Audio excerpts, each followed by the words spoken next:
Assalamualaikum warahmatullahi wabarakatuh.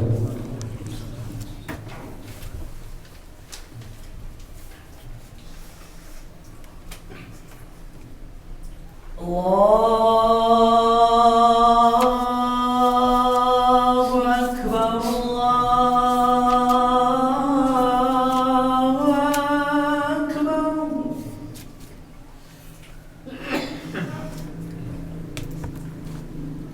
Allahu Akbar,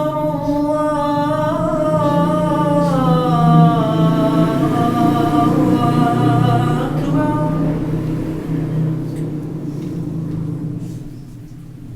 Ashhadu an la ilaha illallah.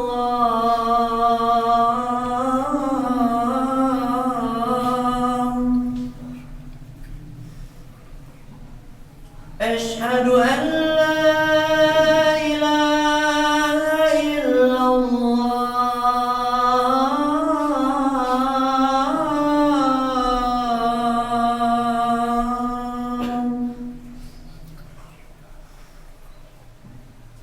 Ashhadu anna Muhammadan Rasulullah.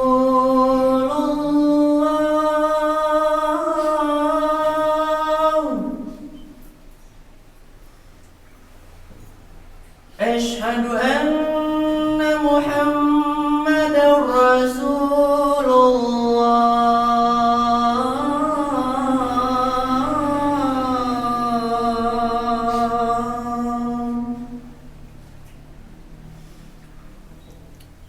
Hayya 'ala shalah.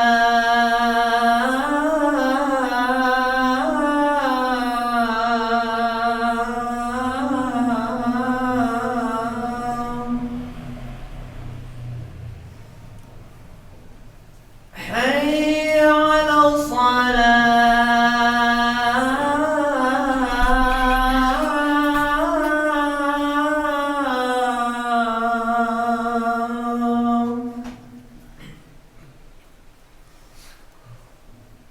حي على الفلاح.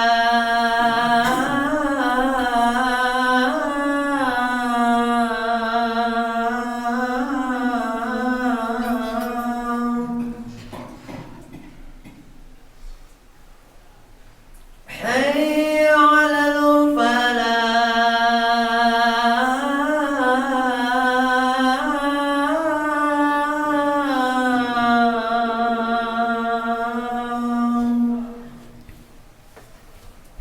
Allahu Akbar, Allahu Akbar. La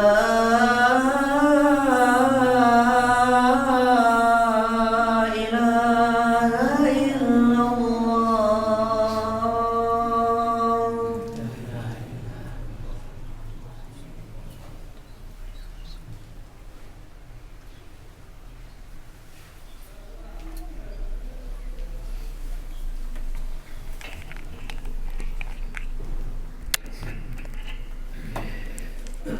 Innal hamdalillah nahmaduhu wa nasta'inuhu wa nastaghfiruh wa na'udzu billahi min shururi anfusina wa sayyiati a'malina.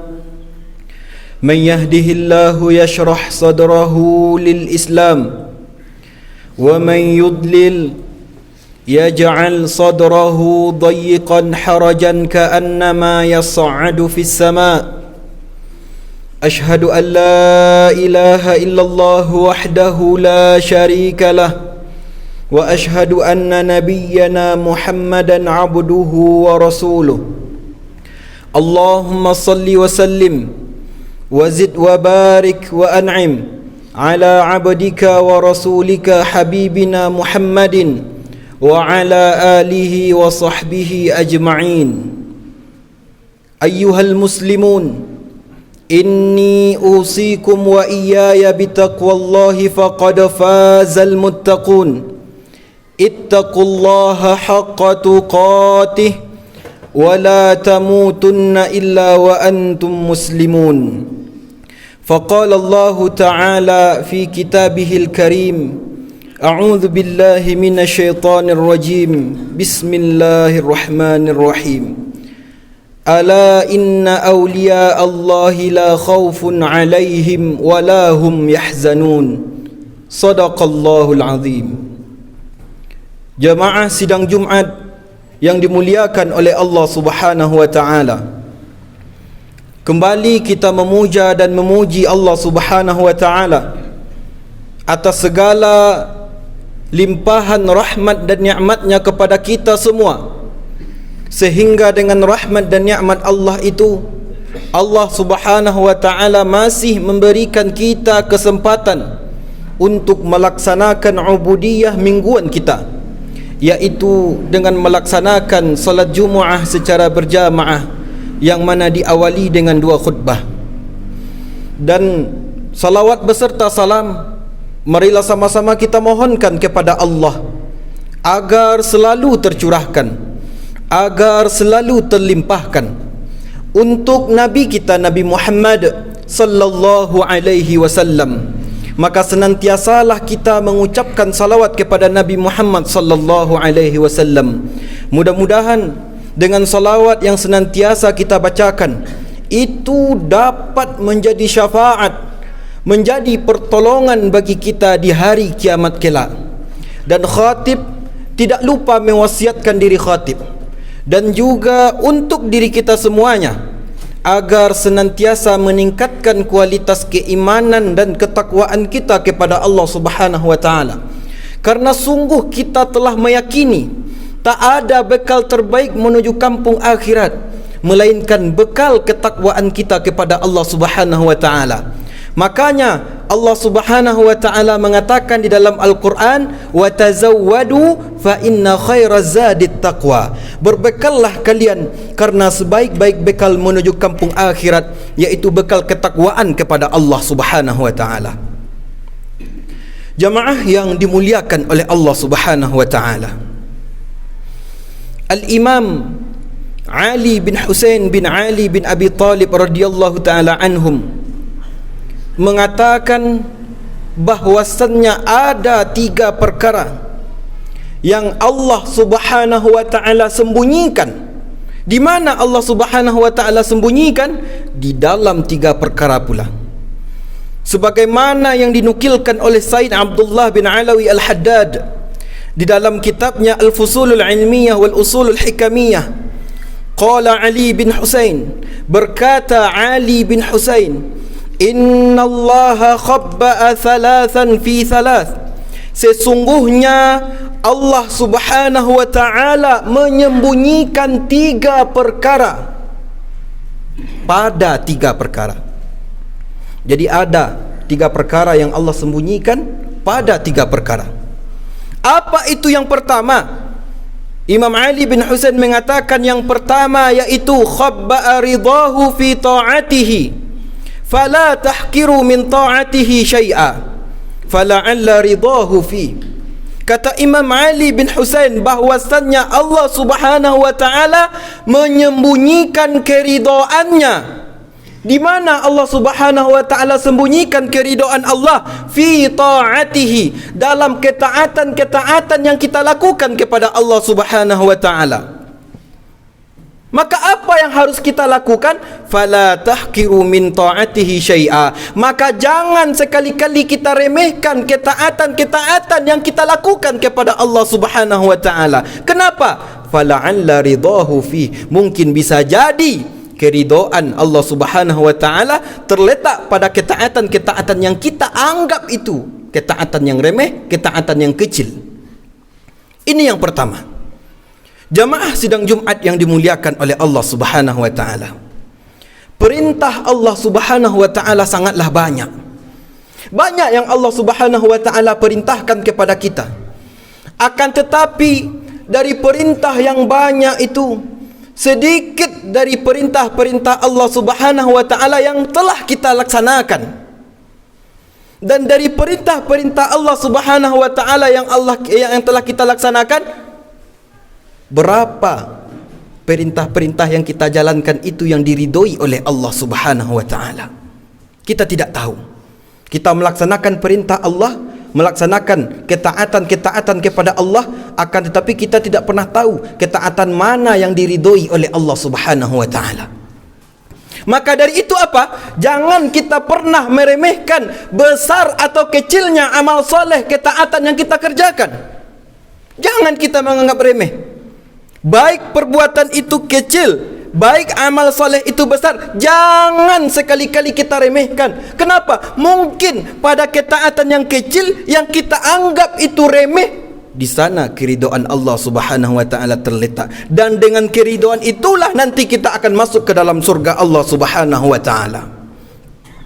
Jemaah yang dimuliakan oleh Allah Subhanahu wa taala, ada sebuah kisah tentang Imam Al-Ghazali bermimpi dalam sebuah mimpinya, bahwasannya ada sebuah kisah yang mengatakan, yang diriwayatkan dari Imam Al-Ghazali, bahwasannya Imam Al-Ghazali mengatakan apa yang dikatakan oleh Imam Al-Ghazali.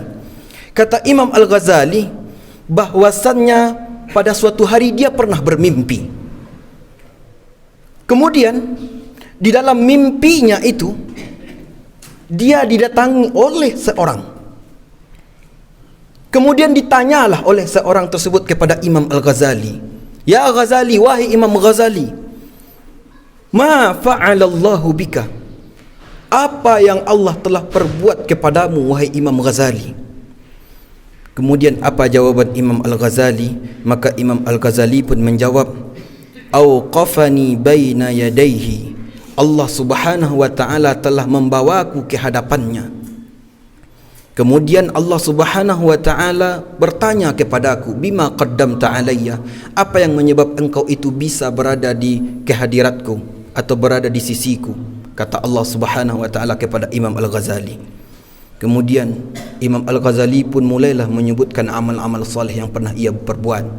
Aku telah berbuat kitab, aku telah melaksanakan ini, apa itu segala macam. Kemudian apa kata Allah Subhanahu wa taala? "Lam uqbilha." Aku tak terima semua itu. "Innama qabiltu minka." Hanya saja aku terima dari engkau wahai Ghazali, kata Allah Subhanahu wa taala, "Dzata yaumin." Karena pada suatu hari nazalat zubabatun ala midadi qalamika. Bahwasannya pada suatu hari engkau lagi menulis, hinggaplah lalat di wadah tintamu. Wa anta taktub. Sedangkan kamu sedang menulis, fataraktal kitabah, dan kamu berhenti untuk menulis agar apa? Agar lalat itu minum dari tintamu. Kemudian setelah lalat itu kenyang, engkau biarkan lalat itu pergi. Karena amalan inilah kamu bisa masuk ke dalam surga Allah Subhanahu wa taala, kata Allah Subhanahu wa taala kepada Al-Imam Al-Ghazali. Coba kita lihat, coba kita bayangkan, yang mana kita anggap Imam Al-Ghazali itu masuk ke dalam surga Allah Subhanahu wa taala karena amal soleh yang besar. Akan tapi jawabannya tidak. Imam Al-Ghazali dalam cerita ini masuk ke dalam surga Allah Subhanahu wa taala karena amal yang kecil. Karena amal yang mungkin seseorang menganggapnya itu remeh, membiarkan lalat minum di wadah tintanya. Jamaah yang dimuliakan oleh Allah Subhanahu wa taala, dapat kita ambil pelajaran bahwasannya kita tak boleh meremehkan besar atau kecilnya ketaatan yang kita lakukan kepada Allah Subhanahu wa taala. Itu yang pertama. Kemudian apalagi yang kedua yang disebutkan oleh Imam Ali bin Husain, "Khabba'a sukhtahu fi ma'siyatihi, fala tahkiru min ma'siyatihi syai'a, fala'alla sukhtahu fi." Nah, bahwasannya Allah Subhanahu wa taala menyembunyikan kemurkaannya. Di mana Allah Subhanahu wa taala sembunyikan kemurkaan Allah itu? Fi maksiatihi, dalam kemaksiatan yang kita kerjakan kepada Allah Subhanahu wa taala. Maka apa yang harus kita lakukan? Fala tahkiru min maksiatihi syai'a. Maka jangan sekali-kali kita menganggap remeh maksiat yang kita kerjakan. Jangan sekali-kali kita menganggap remeh dosa yang kita perbuat. Kenapa? Fala'alla sukhtahu fi, mungkin pada maksiat yang remeh itulah di sana terletak kemurkaan Allah Subhanahu wa taala. Jadi ketika kita berbuat maksiat, berbuat dosa, baik itu dosa besar ataupun itu dosa besar ataupun dosa kecil, maka jangan sekali-kali kita remehkan dosa tersebut. Jangan. Tidak boleh kita meremehkan dosa. Tidak boleh kita meremehkan maksiat yang kita kerjakan kepada Allah Subhanahu wa taala. Kenapa? Karena mungkin bisa jadi pada maksiat yang kecil itu di sana terletak kemurkaan Allah Subhanahu wa taala, dan dengan kemurkaan itulah Allah Subhanahu wa taala masukkan kita ke dalam nerakanya. Makanya ketika kita melakukan maksiat, apa yang harus kita lakukan? Segera bertaubat kepada Allah Subhanahu wa taala. Segera kita meminta ampun kepada Allah Subhanahu wa taala, untuk Allah Subhanahu wa taala memaafkan, mengampunkan dosa-dosa maksiat-maksiat yang kita kerjakan. Makanya dalam sebuah hadis Nabi Muhammad sallallahu alaihi wasallam mengatakan, ittaqillaha haitsu ma kunta. Bertakwalah kalian kepada Allah dimanapun kalian berada. Wa atbi'is sayyi'atal hasanata tamhuha. Maka iringilah perbuatan yang sayyi'ah, perbuatan jelek, perbuatan dosa, perbuatan maksiat. Dengan apa kita iringi? Dengan perbuatan kebaikan-kebaikan. Niscaya kebaikan itu akan menutupi perbuatan-perbuatan dosa yang pernah kita kerjakan. Jemaah yang dimuliakan oleh Allah Subhanahu wa taala, itu adalah yang ketiga. Itu adalah yang kedua. Lalu apa lagi yang ketiga? Nah, kata Imam Ali bin Husain, wa khabba'a wilayatahu fi khalqihi fala tahkiru min ibadihi ahadan fala'allahu waliyullah. Kata Imam Ali bin Husain, bahwasannya Allah Subhanahu wa taala menyembunyikan wali-walinya, menyembunyikan orang-orang yang Allah Subhanahu wa taala cintai dan ridhoi. Fi khalqihi, di mana Allah sembunyikan pada makhluk-makhluk Allah. Fala tahkiru min ibadihi ahada. Maka jangan kita sekali-kali meremehkan sesiapapun dari hamba-hamba Allah Subhanahu wa taala. Fala'allahu waliyullah. Mungkin bisa jadi orang yang kita remehkan itu dia adalah wali Allah, orang yang dicintai oleh Allah Subhanahu wa taala. Maka dari itu kita tidak bisa menganggap remeh seseorang. Dia perawakannya begini, bajunya begini, ini apa segala macam, lalu dengan alasan itu kita remehkan seseorang. Jawabannya tidak boleh. Mungkin bisa jadi orang yang kita anggap remeh itu dia adalah waliullah, wali Allah Subhanahu wa taala. Apa yang dimaksud waliullah? Yuhibbuhullah wa yuhibbuhullah. Nah, dia mencintai Allah dan Allah pun mencintainya. Itulah wali Allah Subhanahu wa taala. Jangan kita menganggap remeh siapapun. Mungkin bisa jadi dia adalah orang yang paling dicintai oleh Allah Subhanahu wa taala. Jemaah yang dimuliakan oleh Allah Subhanahu wa taala, ada sebuah kisah tentang sahabat Nabi Muhammad sallallahu alaihi wasallam, bahwasannya ada salah seorang sahabat Nabi Muhammad sallallahu alaihi wasallam yang bernama Julaibib. Julaibib ini orangnya pendek, hitam, dekil, pakaiannya compang-camping, pakaiannya usang, tak memiliki alas kaki. Atau bisa kita artikan bahwasanya Julaibib ini merupakan gelandangan di zaman Rasulullah sallallahu alaihi wasallam. Pada suatu hari Rasulullah sallallahu alaihi wasallam sedang berkumpul dengan para sahabatnya. Kemudian lewatlah Julaibib ini, dan Rasul pun memanggil, "Ya Julaibib, wahai Julaibib, ta'al, kesinilah." Kemudian Julaibib pun mendekat kepada Rasulullah, dan Rasul pun mengatakan kepada para sahabat, "Ata'rifu man hadha?" Kata Rasulullah kepada para sahabat, "Apakah kamu tahu siapa orang ini?" Dan kebanyakan para sahabat tak kenal dengan Julaibib ini. "La ya Rasulullah, la na'rifu, kita tidak mengenal dia." "Huwa Julaibib, dia adalah Julaibib." Kemudian Rasulullah sallallahu alaihi wasallam pun berkata atau bertanya kepada Julaibib, "Ya Julaibib, ala tatazawwaj? Apakah kamu tak pengen untuk menikah wahai Julaibib?" Kemudian Julaibib pun mengatakan ataupun menjawab dari pertanyaan Rasulullah, "May yuzawwiju Julaibib ya Rasulullah, la mala wala jah." Siapa pula yang mau menikah dengan Julaibib yang tak memiliki kehormatan, yang tak memiliki harta sedikit pun? Kemudian Julaibib pun pergi. Pada keesokan harinya, Julaibib pun lagi-lagi bertemu dengan Rasulullah dan dipanggil oleh Rasulullah. Kemudian menanyakan dengan pertanyaan yang sama, "Ya Julaibib, wahai Julaibib, ala tatazawwaj? Tidakkah kamu pengen untuk menikah, wahai Julaibib?" Kemudian lagi dijawab oleh Julaibib, "May yuzawwiju Julaibib ya Rasulullah, la mala walajah." Siapa pula yang mau menikah dengan Julaibib? Tak memiliki harta, pakaiannya begini, tak memiliki kehormatan, orang yang tak dipandang di masyarakat. Siapa yang mau menikah dengan Julaibib, wahai Rasul?